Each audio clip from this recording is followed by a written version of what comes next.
just as two women, right, in the ancient world, things are not easy for them. Right? Poverty is basically what awaits them in Bethlehem.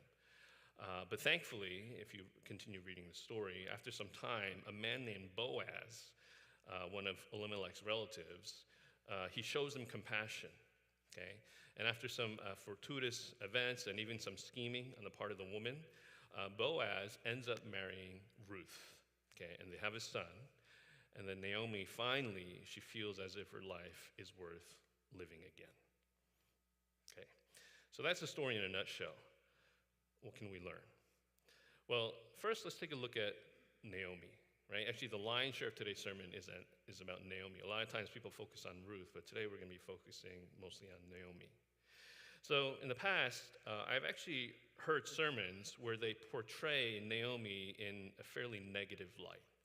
Right? And if you read the story as it is, without thinking too much about it, you kind of get that impression. Right? Naomi just doesn't really come across as the most pleasant character.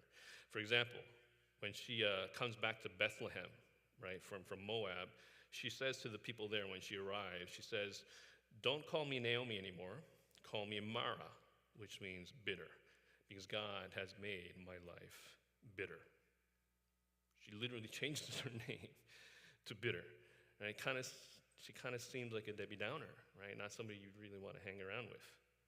And then in the very same breath after she says that, she continues, "I went away full, but the Lord has brought me back empty." Now, if you think about what she's saying there, that's a pretty big slap in the face to Ruth. I mean, Ruth left everything, right, to follow Naomi to a land that she knows is probably not going to accept her, okay, because she's a Moabite. Okay, and Ruth does that because she really cares about Naomi and she doesn't want to abandon her. But Naomi says, "I've come back empty." What about Ruth? I mean, what is she, minced meat? That's pretty messed up for Naomi to say that. But then on top of this, if you read the rest of the story, there's a part where it looks like Naomi is trying to manipulate Ruth to seduce a man named Boaz, okay, because he'll be able to give them a better life. And when you read that part of the story, Naomi kind of comes across like a manipulative opportunist. Right? It seems like she's just using Ruth and Boaz for her own interests. That's how she comes across. But what I want you to do is, what I want us to do is, I want us to take a moment and just pull back for a second. Let's take a step back. You know, that whole thing where Naomi says, "Call me Mara," right? You know, "Call me bitter." Okay, when we read that, we're like, she doesn't seem like a very pleasant person. But think about what she's lost for a second. Think about what she's lost for a second. She had to leave her homeland, okay, and her property because her family was starving, right? Then after arriving at Moab with hopes that things would get better, her husband dies. So she basically has to raise her entire family alone in a hostile land. And let me tell you something. In that time, a widow raising a family alone in a foreign land with no support system is one of the worst possible positions to be in. To say that those years would have been hard for Naomi is a massive understatement. But then, after 10 years of struggle like this, it gets worse, and her only two beloved sons die. How do you think you would handle going through that sequence of events? How many of us do you think would hold up well in those kinds of circumstances? So when you think about it that way, you realize that her words, you know, "Call me Mara because I'm so bitter," that's not an overreaction. Maybe it's not the best reaction, but it's definitely understandable. And then when she says, "I've come back empty," I actually don't think that's a slight on Ruth. Okay, I think that's just how Naomi feels. Okay, she's grieving and she feels empty. You know, people who've suffered profound loss, and I'm sure you've known people in your life who've suffered profound loss, oftentimes they'll say things like that they feel empty, right? And they'll say that even though they still clearly have loving people in their lives. Now, it's not that they don't know that they, have these other people, right? It's not that they don't know that, right? It's not like, they're deliberately trying to slight them. But see, when it comes to profound loss, if you think about profound loss, those of you who've experienced it, or maybe you know people who have, that kind of loss can really gut you, right? And when you're in a place like that, it's hard to feel or see anything but your loss. For a lot of people, emptiness is literally the only thing they feel at times like that. And in Naomi's case, it's not just one person that she lost, it's almost her entire family. So I think it's understandable for Naomi to say what she said. And I think we need to give her that space in the story. Now, this other stuff that people say about Naomi, about her being an opportunist, a manipulative opportunist trying to take advantage of Boaz and Ruth, you do realize what she's trying to do, right? She's trying to make a life for herself and for Ruth. And there's nothing wrong with that. Okay? If you know anything about how widows were treated back in that time, in that society, you know that no one is going to do it for her. Right? There's a scholar, her name is Rachel Adler, and one of the things that she helps us understand is that the Hebrew word for widow is actually derived from a root that means unable to speak. That's where the widow is derived from. And so Rachel Adler explains, she says this: the man who spoke for Naomi, who provided for her, who gave her a place in society, is dead. Her new designation, widow, depicts her as a mirror of that death, mute, helpless, adrift. Small wonder that the prophets keep reminding people to remember the widow. Along with the stranger and the orphan, she is a disconnected person, unclaimed by any and having claims upon none. So when you read the prophets in the Old Testament, one of the things that, if you read them, one of the things that they keep reminding people of Israel to do is that they must take care of the widows among them. Now, why do the prophets keep reminding the Israelites to do that? Because that's exactly what they're not doing. The widows of that time were still being marginalized. And that means if Naomi doesn't take matters into her own hands, no one's going to do it for her. I mean, some of the people in that society, they may have given her some charity. But see, Naomi doesn't want to settle for just charity. She doesn't want to be on the margins for the rest of her life. No, she wants to make a life for herself. I mean, wouldn't you if you were in her shoes? So Naomi is being assertive. She's even being aggressive. But I think that's completely understandable given her situation. There's a time when I was in seminary, sometimes I'd be in class. Sometimes there would be these women that seemed a little bit overly aggressive. Right? They just overly opinionated. They're always speaking, just kind of. And I remember some of my male friends, they would be like, "Oh, I can't stand women like that." And I would look at them and be like, "You do understand why these sisters feel like they have to be like that?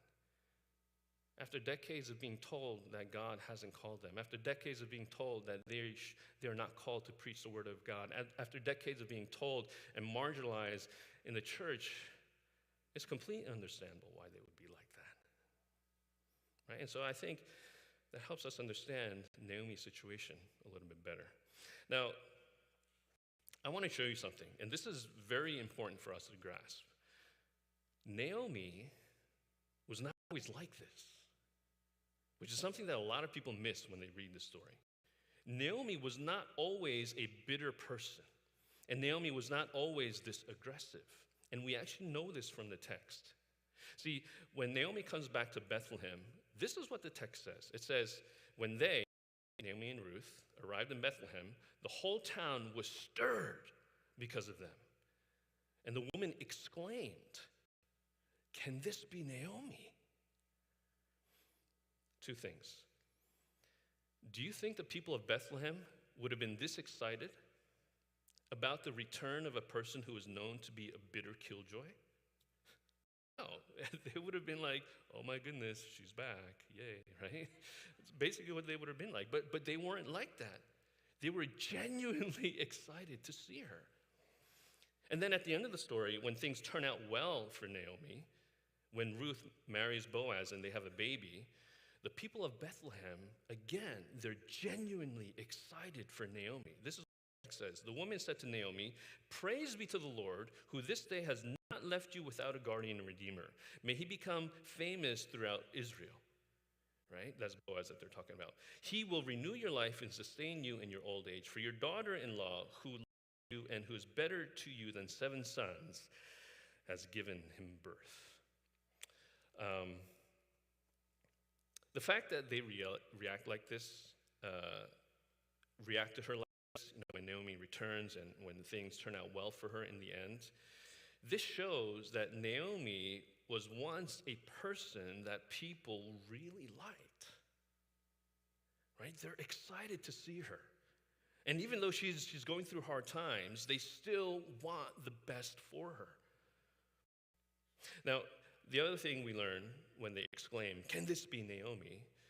when she returns, is that they observe that things have changed for Naomi. That's why they say that. The fact that she's back is not the only thing that surprises them. Okay? I also think that they're surprised by how much she has changed. From the text, right, it's very clear that Naomi came back very downcast. And most likely the people were probably thinking, Naomi, she wasn't always like this. And that surprised them. Now, how do I know that Naomi was not always like this? Well, I actually know from Orpah and Ruth. See, in chapter 1, when Naomi is leaving Moab to go back to Bethlehem, Naomi says to Orpah and Ruth, she says this, "Go back, each of you, to your mother's home. May the Lord show you kindness as you have shown kindness to your husbands and to me. May the Lord grant that each of you will find rest in the home of another husband." Now, when Naomi says, "May the Lord show you kindness," the Hebrew word that she uses for kindness is the word hesed, right? And that word means much more than just kindness. Okay, hesed is actually a word that is used to describe God's covenant love for his people. God's profound, unwavering, unchanging devotion is captured in that word hesed that Naomi uses. Naomi could easily have said to Ruth and Orpah that she doesn't want anything to do with them anymore, okay, because they're Moabites. Okay, it would have been easy for Israelites of that time to have done that, but that's not what happens. Instead, what Naomi does is she blesses them with a tremendous blessing, and she weeps with them, the text says, and she embraces them. Okay, and she does this even while she herself is grieving her own tremendous losses. Now, why all of this affection? Well, what seems to have happened over the 10 years that Ruth and Orpah were married to Naomi's sons is that Naomi and these two women got to know each other, and they grew to love one another. The fact that Ruth and Orpah have such a hard time parting from Naomi shows that they genuinely came to love and respect Naomi. Now, I know that Orpah stays behind, but then, that's what would have been expected of her, to be obedient, right? It's very clear that Orpah still very much loved Naomi, and Ruth just kind of goes over and above her call of duty. Now, to them, Naomi, the reason why they love her so much is Naomi was not always this person. In fact, Naomi at one point was probably a bastion of faith who Ruth and Orpah looked up to. In fact, some commentators say that this loving relationship that Naomi had with Ruth and Orpah all these years, that relationship is most likely what convinced Ruth to believing in God. This is what Nancy Lee writes. She says, "This bitter, grieving Naomi has succeeded in achieving what many missionaries hope for. Someone has chosen to follow her God, and she has become an instrument for this choice." That's Naomi. For Ruth, Naomi's truthful expression of her grief and bitterness does not obscure what Ruth has seen as a member of her family for the last 10 years, nor what she knows about Naomi's faith. I mean, even in this last farewell, right, Naomi is so compassionate to them. She could very much have used their companionship Traveling alone, a woman in that time was a huge no-no. It was very dangerous. But Naomi lets them go. Not because she wants to offload them, but because she believes that they would be better off. If you read the text carefully, that's the sense you get, that she cares about them, even in her grief. Now, what's my point in telling you all this about Naomi?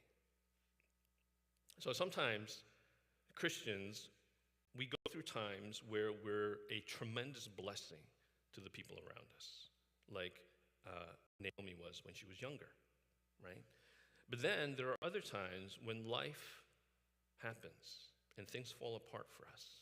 And instead of being a blessing, we need others to be a blessing to us, which is like Naomi, but later in life. Now, yes, we would hope that even during hard times that we would all still be bastions of faith, right? People say if you're faithful in the good times, if you're only faithful in the good times, then you're not really a faithful Christian. People will say that to you. But see, it doesn't always work out like that. Sometimes real stuff happens, and it can shake even the best of us to our core. Some of the strongest Christians I know, I've seen them stumble hard and fall.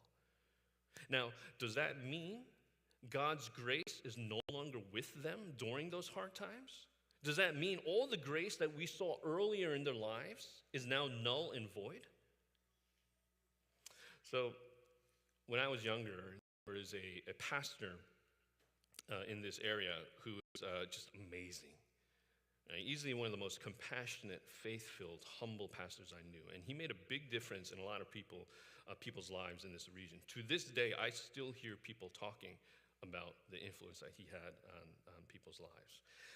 And even after he moved away from here to go travel and do ministry in other places, for a couple decades, he continued to be a blessing wherever he went. We always heard about the things that he was doing. As a pastor, as a university professor, as a mentor, people all over the world came to respect him. If there ever was a man of faith, a bastion of faith, it was this man. But a bunch of years ago, he got into a really bad accident where he almost died. In fact, they weren't even sure he was going to recover or even wake up. But when he finally did, after a long time, the recovery was really long, and it was really hard. And actually, he never fully recovered. Okay, and the trauma of that event really shook this man of faith to his core. And at one point, he even shared with a friend of his. This is what he said. He said, "For the first time in my life, I have come to question the goodness of my Lord." Right? It sounds like Naomi. But despite that, despite what has become a lifelong disability for him, this man still walks with God, even in the frailty of his faith. Now, what the story of Naomi shows me is that God's grace was certainly with this pastor when he was on his mountaintops doing his ministry. But it will also continue in the darkest valleys. See, even when Naomi was bitter at God, God never left her side. He provided for her. He provided Ruth. He provided Boaz. He provided opportunities. He provided a grandchild. But see, here's the thing. Even if God doesn't provide those things, God's grace is still there. The apostles, right, if you read in the New Testament, they lost things that were never recovered this side of heaven. Yet, Paul says in Romans 8, he says this, "For I am convinced that neither death nor life, neither angels nor demons, neither the present nor the future, nor any powers, neither height nor depth, not anything else in all creation will be able to separate us from the love of God that is in Christ Jesus our Lord." Why did the Apostle Paul write those words?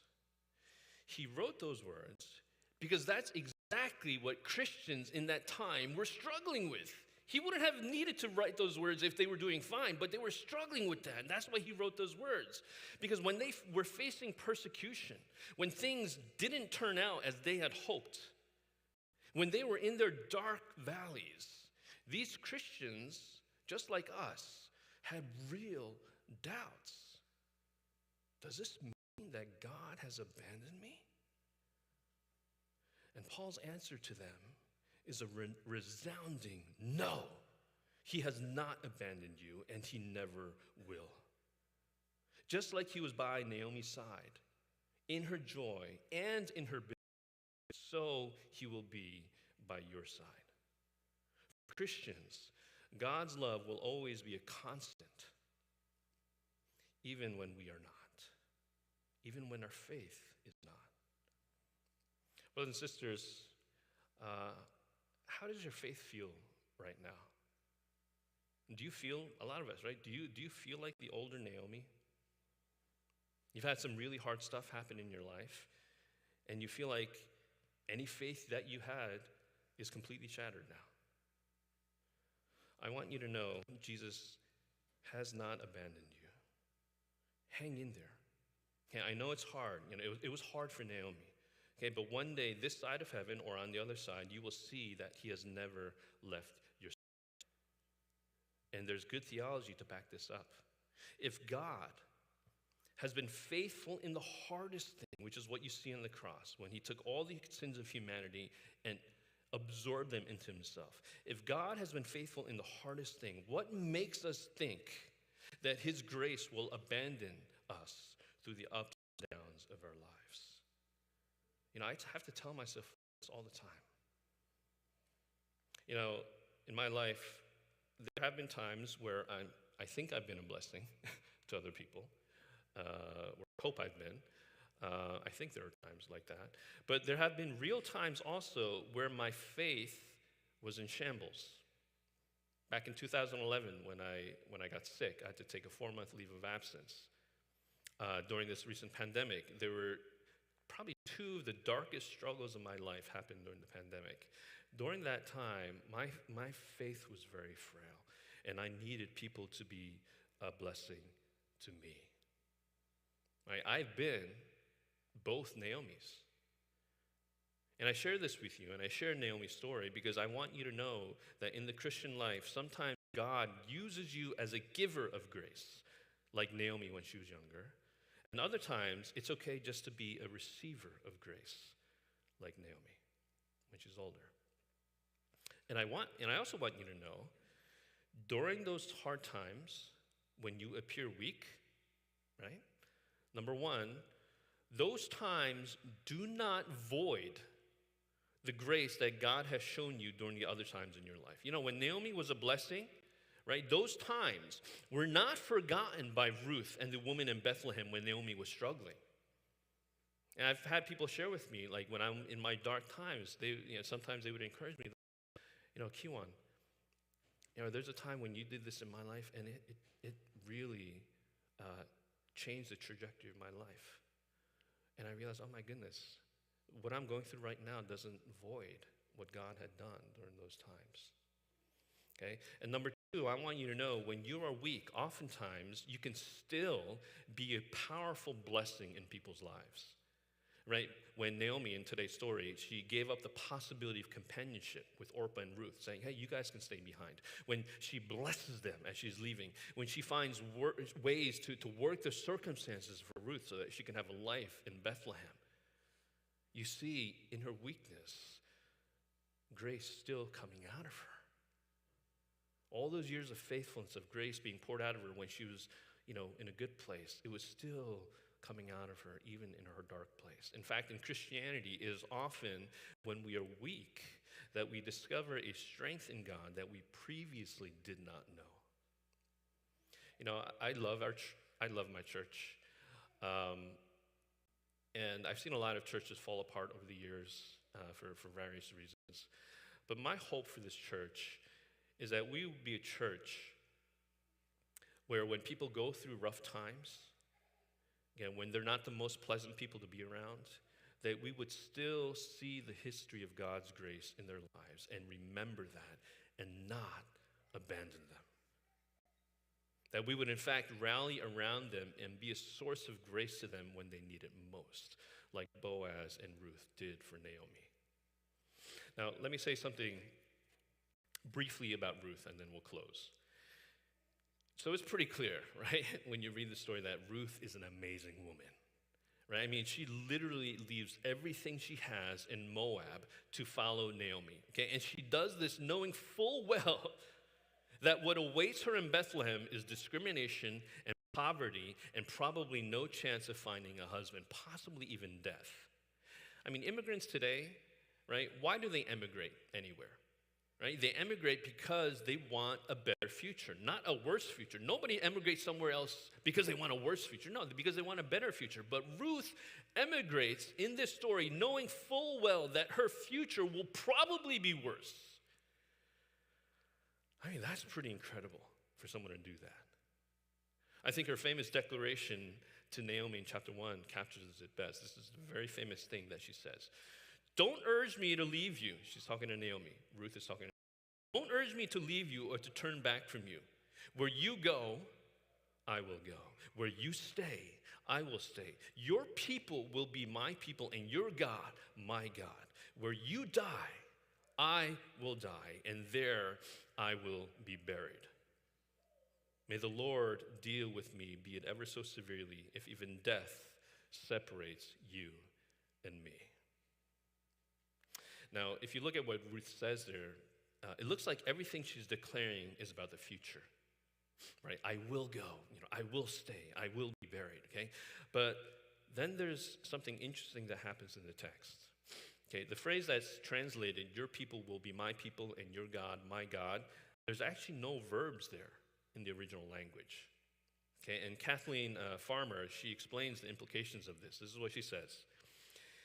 In the Hebrew, this simple juxtapositioning of nouns, your God, my God, your people, my people, most frequently represents a statement of present rather than future reality. It is possible that Ruth means for these clauses to stand as an explanation for the rest of her declaration. Ruth has already committed herself to the Lord. She has already committed herself to the family into which she married. These firm and present loyalties explain Ruth's determination to cling to Naomi and her indignation at being asked to return to her family of origin. In effect, Ruth says, your God is my God. Your people are my people. Therefore, where you go, I will go. And where you lodge, I will lodge. And it makes me angry when you urge me to abandon these commitments. In the Hebrew, Ruth actually already calls God Lord in this text. And Lord is the covenant name for God, meaning she considers herself part of the covenant people. But what we have to remember here is Ruth came to know the Lord because of Naomi and her family. So the kindness that Ruth is showing Naomi is a reflection of the kindness that she has been shown. Ruth shows grace because she has been shown grace. And the lesson here is this. People, when they read the book of Ruth, they're like, I want to be like Ruth, right? I hope one day I'll be like Ruth, that I'll always be the loyal person sticking by people's side, right? A lot of us were like, I got to be like Ruth, which I think is the right aspiration. But if we want to become like Ruth, right, we have to remember the grace we've been shown. That was where Ruth had the power to show the grace to Naomi. Okay, if we want to become like Ruth, we have to remember the grace that we've been shown. See, there was a greater Ruth that came in history hundreds of years later after this story, and he refuses to abandon us, even when we spit in his face with our sin. He stands by our side. He dies the death we should have died on the cross, and he gives us a new life that we don't deserve. Jesus is our Ruth. And to the degree that we get that he stands for us by our side through every circumstance, to the degree that we get that, to that degree will we see Ruth forming in us. To that degree will we see grace and loyalty forming in our lives. Now let me tell you something. What God does through Ruth is really pretty amazing when you read the story. During Ruth's time in Bethlehem, people witnessed so much grace coming out of Ruth that at the end of the story, the women in Bethlehem say to Naomi, they say, your daughter-in-law, Ruth, who loves you and who is better to you than 7 sons, has given him birth. For the people in that society, in that patriarchal society, to say that, that is actually pretty incredible. Okay, and they say, if you notice, they say 7 sons, which is the number of perfection. They're saying Ruth, a Moabite woman, is better than 7 sons. Better than the perfect number of sons that you could have. So what you see there is God's grace through Ruth is so powerful, so countercultural, and so eye-opening that it literally overturns some of those entrenched social norms of that time about women and foreigners. It changes the culture. And over, you see this in human history. God's grace flowing through people who've become like Ruth because of their ultimate Ruth. Christians, they're constantly subverting the norms of the world and turning those norms on their heads. Okay, let me close. Every Christian can be the young Naomi, or they could be the bitter Naomi, or they could be Ruth at any point in their lives. Okay? The point is, young Naomi, old Naomi, Ruth, they all need each other. You know, young Naomi contributed to Ruth discovering God and growing in the faith. But when Naomi, Ruth's mentor, was down, Ruth was a huge reason why Naomi was able to persevere and be restored in the end. See, it's in their partnership that Ruth and Naomi grew in God. Right? Alone, Ruth may never have met God. Alone, Naomi may never have been restored. If they did not have this partnership in faith, their faith may never have survived. And this is one of the most fundamental truths in Christianity. In the church, there are Naomis and there are Ruths. And no one is ever just a Ruth, and no one is ever just a Naomi. People are constantly morphing between the two all the time. If you want to see your faith grow and expand and become that much more rich and full and dynamic, you have to live in partnership with the Naomis and Ruths in your life. Okay, you have to journey with them. You have to lean into them. You have to sacrifice for them, and you have to receive from them. If this Naomi and Ruth dynamic doesn't exist in your life and in your community, your faith will remain thin, and it will stagnate, and it will not mature. You know, constantly, if you notice during announcements, we're urging you guys to join family groups, right? To join spiritual direction groups, right? You cannot have a growing faith without relationships. You know, a lot of us, we think that we're just going to grow by chance. We're like, you know, I don't need a family group. I don't need spiritual direction groups and things like that. And you just assume one day that you'll grow. If that's your attitude toward growth, you will not, I promise you, you will not see this growth dynamic in your life. I know this is kind of coming across maybe a little bit more blunt than I am typically, but I really encourage you guys, don't leave it up to chance. Join some of these groups, because that's the place you're going to start experiencing this dynamic in your life. It's very important if you want to grow as a Christian. Brothers and sisters, Jesus places Naomi's and Ruth's together because they need each other. So let's journey together. As Jesus committed on the cross to never leave our side, so let us commit to one another. Real life and real faith are too hard and too messy to do on our own without one another. Okay, if we can have Pastor Josh come up, and then we'll have a short response. Before I just share the couple prayer topics I'd like us to pray through.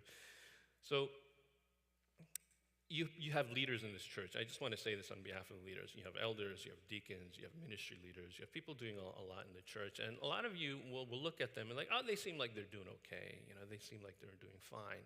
But what this story shows us is that your mentors, people like Naomi, they also can use your encouragement and your support. They're human beings too. they're going through ups and downs in life as well. And I just wanted to throw that in there because I know sometimes our leaders, they just kind of go through it and they're like, nobody's telling me, nobody's encouraging me, nobody's supporting me. And I think that's something that we can try to do, to be a Ruth to them in their struggles as well. Okay, so in terms of praying, I know a lot of us in here, we probably feel like the older Naomi, right? Our faith just is in a hard place. Well, maybe what we can pray is for God to show you that he has not abandoned you, right? And that God would help you to see that. And maybe even show you that even in this hard place, grace is still being shown through you. And maybe what else you can ask for is you can ask for God to give you a Ruth in your life. You know, oftentimes when I'm struggling and I'm down, I'm like, God, I need someone in my life to encourage me. And more often than not, he provides that someone. Maybe that's what you need. Maybe you need a Ruth. Right? Or maybe you just need to see that Christ was your ultimate Ruth. Okay, whatever it is, let's just ask, if we feel like the older Naomi, for God to open our eyes to see his grace has not left us and to give us the Ruths that we need in our lives. Okay, let's take a moment and pray that to God.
The last thing I'd like us to pray for, and we can keep praying for the first topic, but the last thing I'd like us to pray for is maybe we can ask God to help us to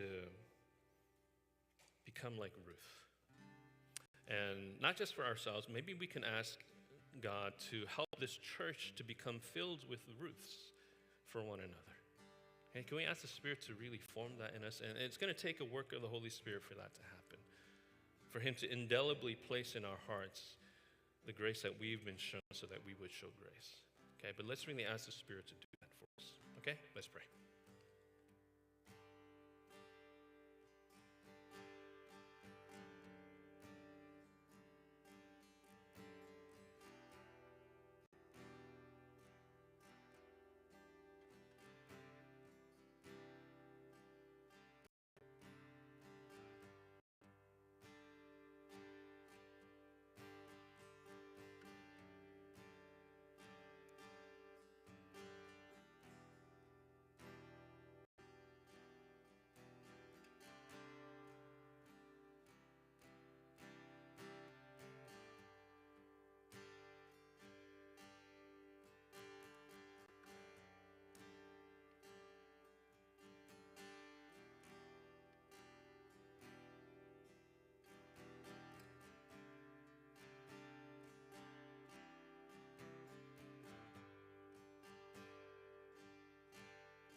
As Key had remarked before, if you're praying, if you need just more time, please take all the time that you want. But if you're ready, if by chance you have something in your heart that you want to respond with, would you just rise at this time as we sing one last song of response?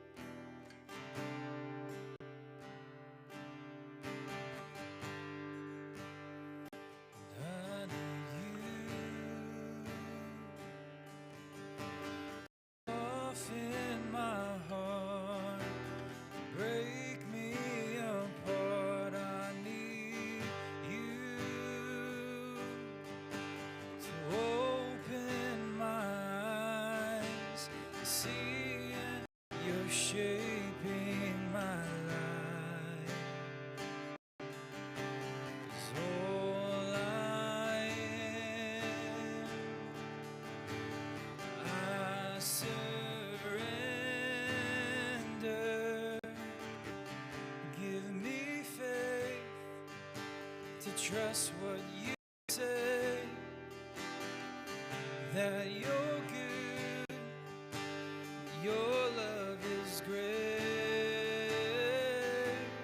I'm broken inside, I give you my life.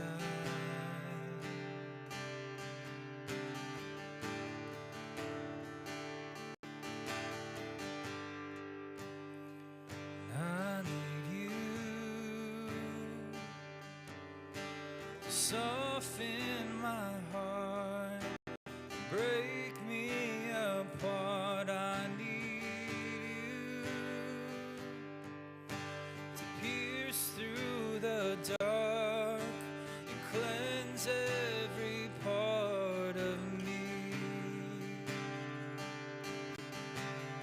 All I am, I surrender.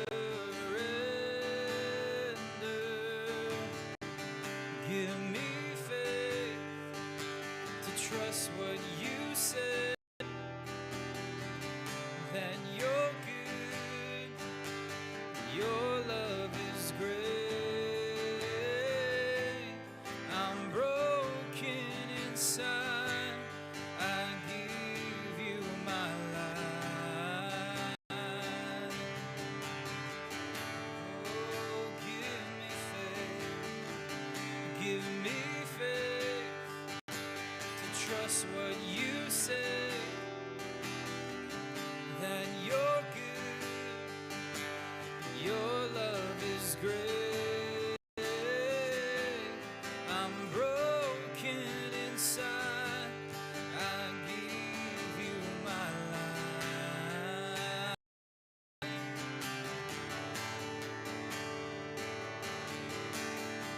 'Cause I may be weak, your spirit's strong in me. My flesh may fail, my God, you never will. Oh, I may be weak, but your spirit's strong in me. My flesh may fail, my God, you never will. I may be weak, your spirit's strong in me, and my flesh may fail, and my God, you never will. 'Cause I may be weak, but your spirit's strong in me, and my flesh may fail, my God, you never will. Give me faith to trust what you say, that you're good, your love is great. I'm broken inside, I give you my life.